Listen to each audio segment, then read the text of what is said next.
Si Seymour a échappé plusieurs fois à la cérémonie d'accompagnement de Yuna, soit en recevant de l'aide, soit en disparaissant, la quatrième est la bonne, il n'échappe pas au rituel de la magicienne. Et peut-être parce que nous attendions ça depuis un moment, il est possible d'avoir raté un détail dans cette scène qui, si nous l'avions remarqué, nous ferait nous poser des questions. Coucou. Comme Seymour, Auron est un errant. On aurait pu donc s'attendre à ce qu'il soit affecté par la cérémonie d'accompagnement de Yuna. Pourquoi n'est-il pas affecté? C'est le sujet de ce petit format dans lequel je vais vous partager deux hypothèses. N'hésitez pas à mettre les vôtres en commentaire.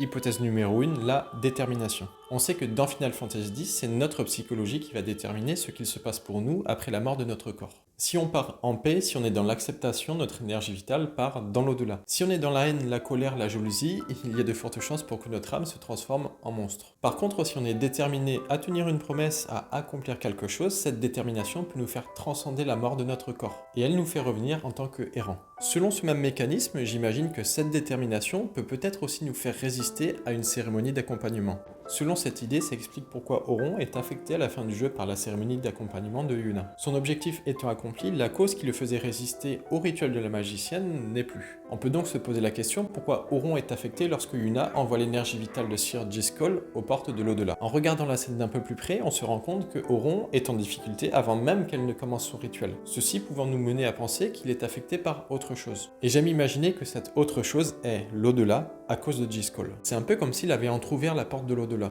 Selon cette idée, on peut imaginer qu'Auron lutte pour ne pas être aspiré par l'au-delà. Deuxième hypothèse, une cérémonie d'accompagnement peut être orientée, elle peut être dirigée, dans le sens où on décide dans quel espace cette magie va s'appliquer, comme plein d'autres magies. Dans cette idée, Auron étant dans le dos d'Yuna lorsqu'elle envoie Seymour, le gardien légendaire n'est pas affecté par le rituel de la magicienne car il n'est pas dans la zone d'impact. Seymour étant devant elle, Yuna n'aurait pas trop de raison d'envoyer sa magie d'accompagnement dans son dos. Et il s'agit de la même configuration lorsque Yuna envoie Driscoll. Toujours selon cette logique, ça explique pourquoi il est affecté lorsque Yuna envoie Yuyevan et les furaux lucioles qui composent le corps de Sin. Le monstre étant tout autour d'eux car ils sont dedans, la magie d'accompagnement occupe tout l'espace à 360 degrés. À ce moment-là, Auron ne peut pas y échapper.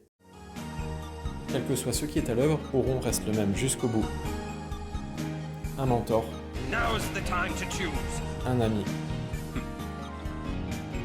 This is your world now. Une légende.